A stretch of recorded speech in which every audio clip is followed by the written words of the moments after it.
As Colón's ship sailed into the horizon on March 26, 1496, the island fell into chaos. Many believe that on board was Caunabo. The news spread like wildfire through the entire island.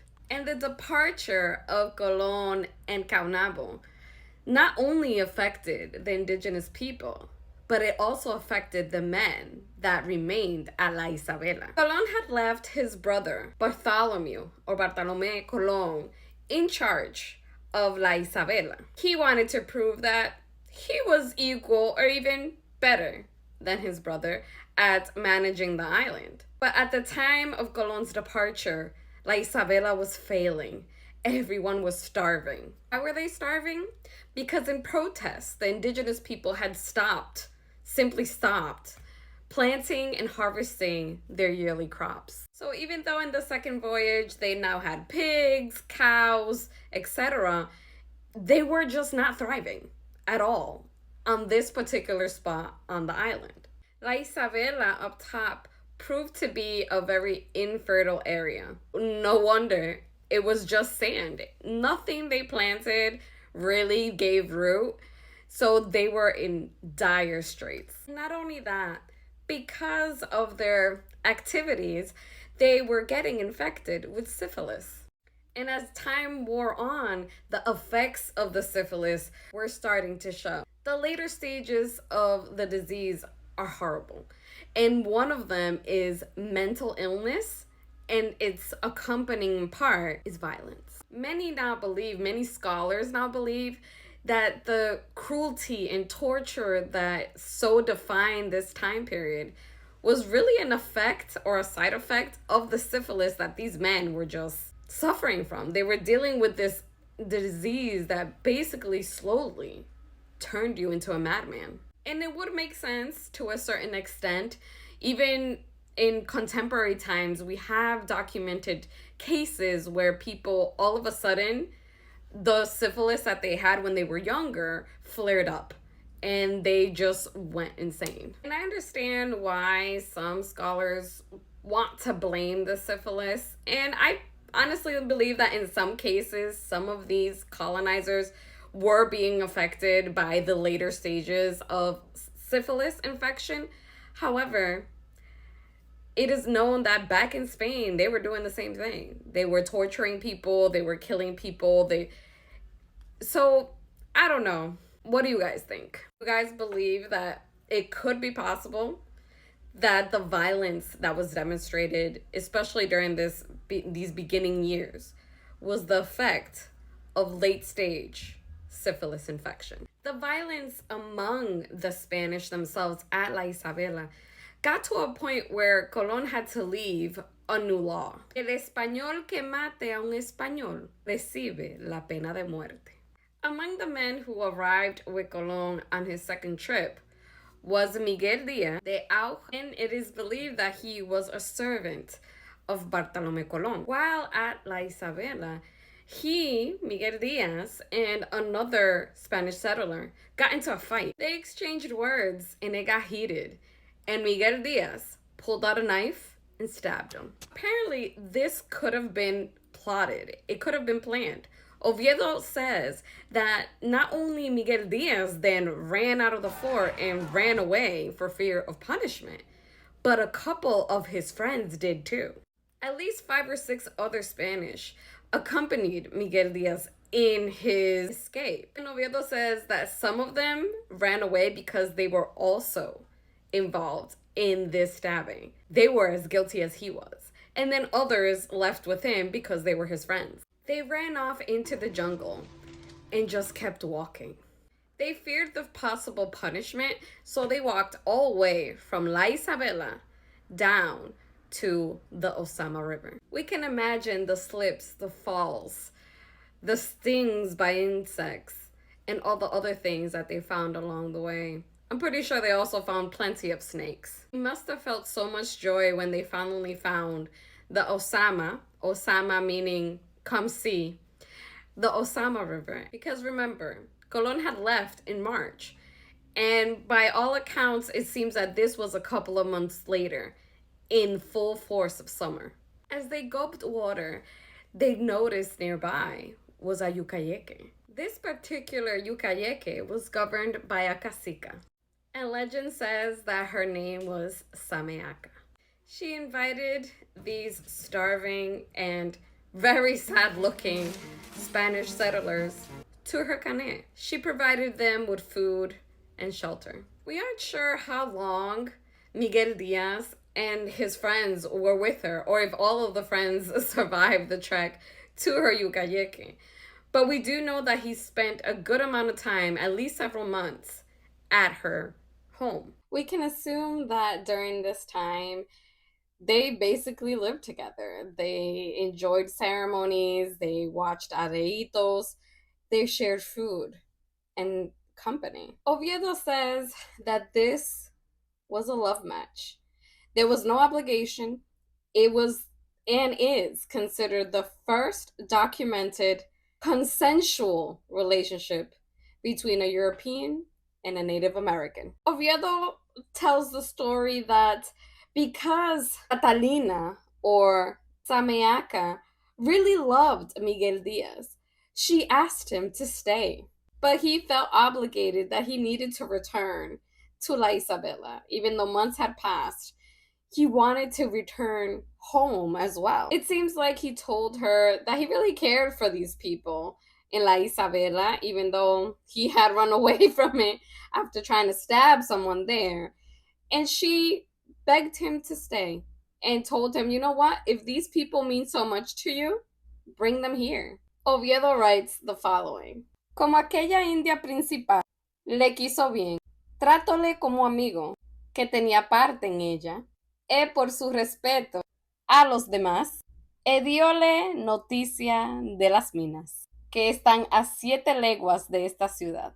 Rogóle que hiciese que los cristianos que estaban en la Isabela, que él mucho quisiese, los llamase se viniesen a esta tierra tan fértil y hermosa, y que ella los sostendría y les diera lo que necesitaran. La cacica Zameaca revealed to them where there were mines of gold in las minas de Taina.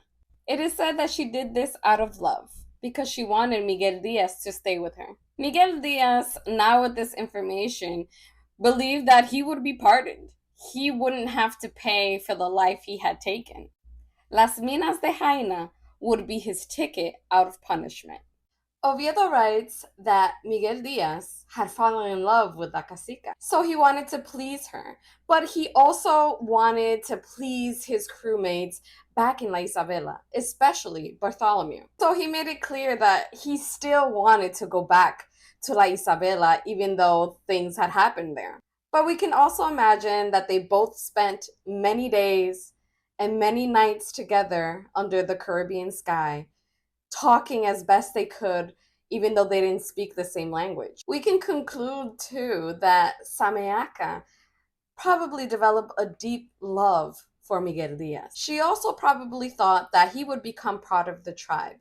It was very customary for them to accept foreigners, but usually they would adopt the Taino culture. So they were used to people coming onto the island, but they were also used to people integrating into their culture, which was the case of Caunabo. She probably also concluded that they weren't going back home, so she made arrangements for him. And she allowed some of her own indigenous subjects to bring Miguel Diaz and his friends back to La Isabela. As she was arranging these indigenous guides for him, we can imagine that they would sit in the hamacas, lay in them as they planned a future. We don't have any writings of Miguel Diaz speaking about La Cacica. We have other writings from him talking about different things, but we know that humans are still human, no matter the time or the era. So Miguel Diaz and the Indian guides made their way back into the jungle and back to La Isabel. They didn't go in right away, though. Miguel believed he needed some information first before he could go in. Oviedo says Secretamente, tuvo manera de hablar con algunos amigos suyos. Él supo que aquel hombre que había herido estaba sano. Miguel Diaz probably felt some sort of relief to realize that the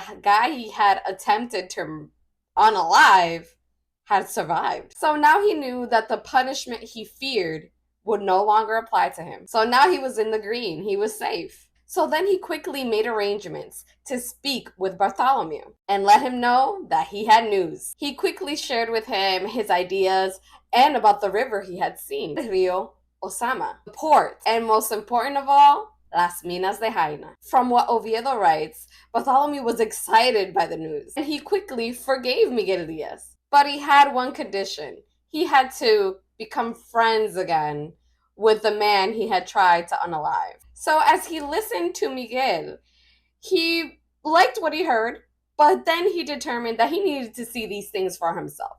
He wasn't just going to take his word for it. So Bartholomew, Miguel, and a couple of others made their way back to El Yucayeque de la CACICA, ZAMEACA.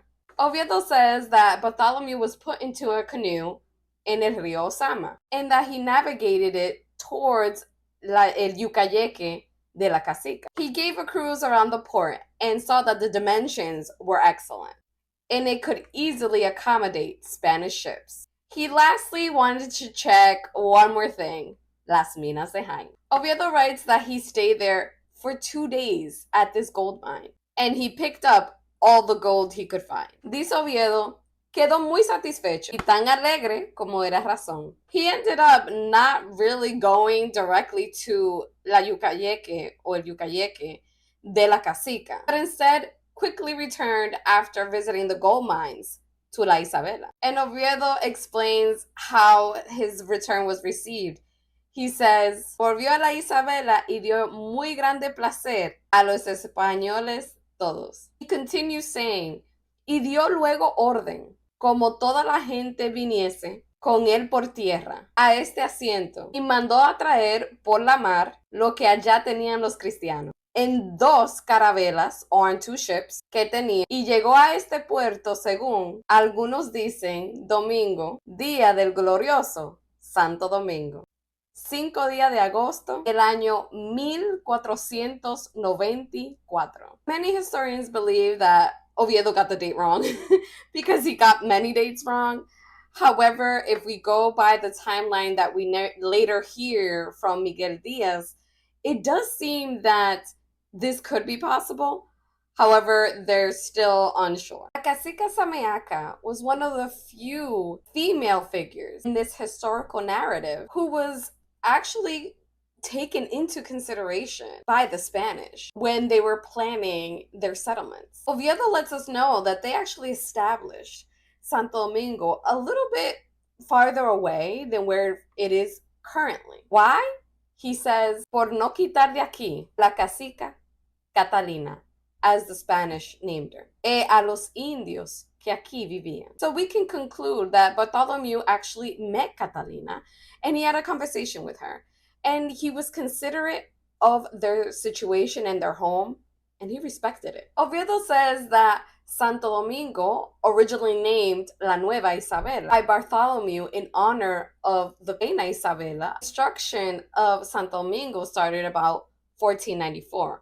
However, like I said before, looking at timelines, it looks like it was actually around 1496. So even though they moved everything from La Isabela to this region, they didn't actually begin constructing La Fortaleza de Santo Domingo or La Fortaleza de Osama until about 1497. The devastation of disease in La Fortaleza de la Isabela, there was only about 20 men that were healthy enough to actually move the settlement in the other side of the island and establish Santo Domingo. They were helped by Catalina and the indigenous people who lived with her. She promised to keep them fed and to keep them safe, and she did.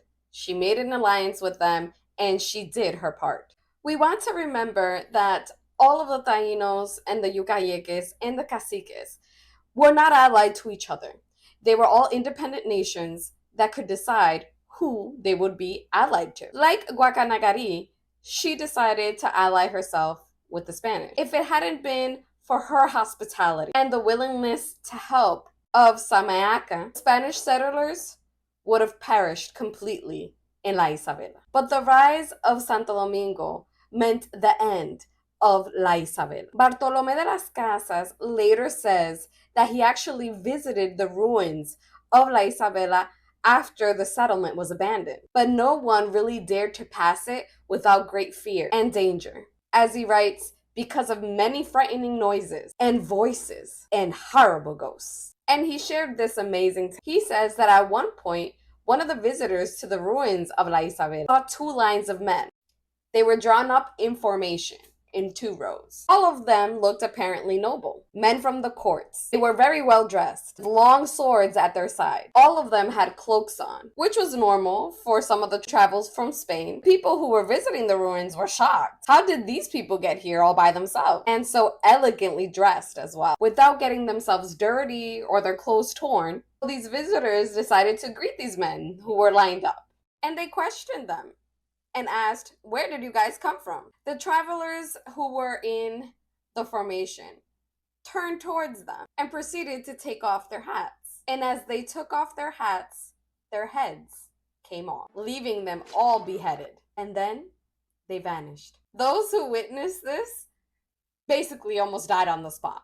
They were completely terrified and ran off. They recited for days the first American horror story. Do we know anything else about what happened with ZAMEACA and Miguel Diaz? Miguel Diaz and la CACICA ZAMEACA had 2 children, and we know that one of them survived, and his name was Miguelico. We know that Miguelico was born around 1496, the same year that the move from La Isabela to Santo Domingo happened. We know that Miguelico, or Miguel Diaz de Au, el joven, was born in Taina. We know that CACICA had one more son or daughter. It's assumed that it was a daughter with Miguel Diaz. We know that by 1497, Miguel Diaz was in a position of authority in Santo Domingo. And by 1500, él era el alcalde del fuerte de Santo Domingo. That same year,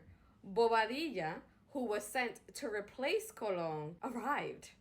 And Miguel Diaz let it be known that his loyalty was to La Familia Colón. He defended him against this new authority, and he was imprisoned for it. The very place he founded with the help of La CACICA, La Fortaleza, is where he was incarcerated. Not only was Miguel Diaz incarcerated, but Cristobal Colón himself was also taken into the fort. After the issues were resolved, he was liberated from the fort and he continued to stay on the island. In 1502, llegó Ovando, Nicolás de Ovando, who was later the author of the devastation of the island. He arrived on the island and found Miguel Diaz and his colleagues rich men. It is said que una pepita, or a piece of gold, que la CACICA de Miguel Diaz had found weighed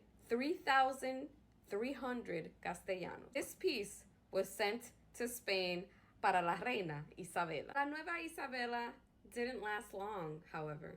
It was destroyed by a hurricane in June 1502, the same year that Nicolás de Ovando moved to the island. He decided that the city or the settlement was better on the other side of the river, where La CACICA, Catalina, or ZAMEACA was located. I believe that because Ovando was able to move the city to the side of the river where her Yucayeque was, that she probably perished at this time. However, we do know that because of alliances, she could have been alive. She could have stayed. And we do have record of a Catalina being a cacica under the encomienda system in Santo Domingo for the 1514 census. We can only imagine what she felt as she saw the Spanish completely take over her home and her village. I know that Miguel Diaz was part of the extraction team de las Minas de Taina. And by 1504, he felt rich enough, we can say, to return to Spain. He arrived in Sevilla and ordered his testament to be written. In Sevilla, the 2nd of July of 1504, he says the following: Mandas a mi hijo Miguelico, que está en la isla española, porque es de tiene edad, que es de edad de 8 años. Que para lo criar para que aprenda letras y sea clérigo, si a Dios plugiere, como yo lo tengo ofrecido a Nuestra Señora, que le den 200,000 maravedíes para que se críe y aprenda. Y sigue diciendo que cuando fuere de edad, si Dios a ello le llegare, que reciba orden clerical. Mando si le den más después que fuere de orden sacra, para con que viva 400,000, son más dinero, more money, para que le sean guardados y estén a buen recaudo. Mando que sean puestos en guardia en la casa monasterio del Señor San Francisco de la ciudad de Barbastro, que allí los tengan, que cuando cantare misa, que luego se los den y entreguen para con que viva y tenga cargo de rogar a Dios por mi ánima y la de mis abuelos. Miguel named him in his will and made sure to provide for him. But there was a condition. He had to become part of the clergy in order to receive what his father had left him. But Miguelico had thirst for adventure just like his father, and he didn't end up becoming part of the clergy. Unfortunately, we have record of him as he was first documented mixed person of Native American and Spanish heritage to be recorded in history. He ended up becoming a conquistador and made his way to Nueva España or Mexico. Unfortunately for la CACICA, he was known as a very cruel man. He was known to make fun of all kinds of authority, including the Spanish authority, and he was not at all ashamed to go into court and, as they say, en gesto teatral tendió la capa en el suelo y puso la daga sobre el pecho, estando tendido en ella de espaldas, y dijo: si no es verdad lo que digo, vuestra alteza me mande degollar con esta daga, y si es verdad, hacer recta justicia. El consejo le mandó salir de la sala para que no hiciera más desacatos, y resolvió que se le diesen las rentas que les correspondían en mestitán, que son más de 2,500 pesos de su parte, con tal que no entre en el pueblo por 2 años, dadas las violencias que allí había hecho con los indios. While Miguelico explored, ZAMEACA stayed on the island. In 1514, there was a census, el census de Rodrigo de Albuquerque. In this census, which I have here, we do have a CACICA named Catalina, who has a large number of indigenous people who were given or encomendados to various Spanish. But Catalina de Curjama is here listed 1, 2, 3, 4, 5, 6 times, with a total of more than 100 indigenous people in Santo Domingo. It is believed that this Catalina is la Catalina ZAMEACA. Is it her 100%? We don't know. There is a legend that describes what could have possibly happened to ZAMEACA and her people. I'm going to add the historical figures that would have been in place when this legend was formed. It states that Miguelico was taken by his father to Spain, and he returned to the island in 1520. During this time, Diego Colón was vicerey de la Colonia de Santo Domingo. If we follow historical facts, that would mean that Miguelico actually returned to the island on the same boat as Diego Colón, because Diego Colón had been named vicerey de la Colonia de Santo Domingo in 1509, reemplazando a Ovando. He arrived on the island with his wife, María de Toledo, who was proclaimed vicereina de la Colonia in 1511. Diego ended up having to resolve a couple of issues in Spain. In 1515, he left the governorship of the island to Maria Toledo. She was the first European woman of royal descent to ever step foot in the Americas. He left Maria in charge of governing the island, also of his 4 daughters that had been born in the island as well, of all of their properties. And Bartolomé de las Casas says, la dejó como teniente del gobernador enfrentada a jueces y oficiales. He keeps saying that she was como matrona y ejemplo de ilustre mujer y señora prudentísima y muy virtuosa. And she was left alone on this island with these 4 little girls and a whole colony to run. So these are the circumstances in which, in the legend, Miguelito finds himself when he returns back in 1520. He then goes to his mother's cane, his mother ZAMEACA, and finds that she's not there. She has disappeared. Not only that, but the entire Yucayeque has been abandoned. In the legend, it says that Miguelito decided to become part of the rebellion with the indigenous population, in that they wanted to name him their cacique.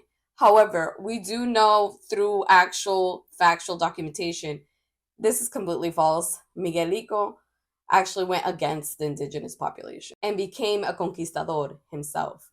However, we'll follow the legend and continue on. So in the legend, he allies himself with the indigenous rebels. The leaders and warriors of ZAMEACA hide themselves in an aquatic cave inside of a lake. They would come out at night and attack the settlers of Santo Domingo. Soon, the Spanish realized that these attacks were planned and they were being done by the indigenous warriors of ZAMEACA. They began to spy on these attackers and they realized that they were nearby, near a lake. They came from the area around the lake, which was nearby the city. During the raids before Miguelito arrived in 1520, a young girl from ZAMEACA's village had been captured and enslaved, and she was sent to live and serve in the house of the governor, Diego Colón, and his wife, Maria de Toledo. They started to realize that this young slave girl would leave on supposed errands and would disappear for long stretches of time. So the Spanish leaders, including Maria de Toledo,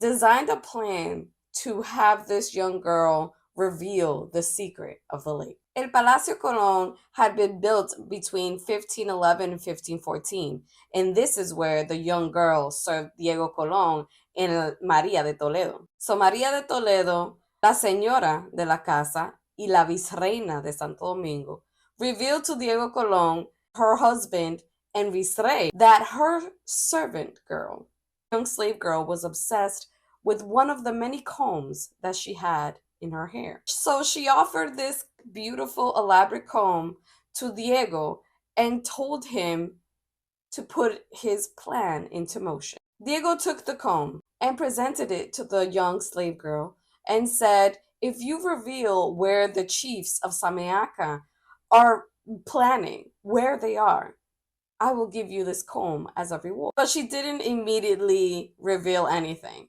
so he continued to pressure her. She finally agreed on one condition, that her lover, her partner, who was one of the chiefs that was hiding inside of the cave in the lake, be spared any punishment. Diego gave her the comb anyways, and they made plans for her to take them to the location that very afternoon. So she wrapped up casabe and fruit and took them to the lake. Diego ordered a couple of his soldiers to follow her at a reasonable distance to the lake. She sat at the edge of the lake and began to sing loudly for several minutes. Suddenly, a man came out of the lake and went towards the girl, spoke with her, and for a couple of minutes took the bundle back into the water and disappeared. The girl revealed that the song was a signal so that one of the men inside the cave would come out and get the food. There was a hole on the top of the cavern where they could hear her singing. The next day, the same thing happened. The young girl took some casabe, fruit, and other things and went towards the lake, the soldiers following behind her.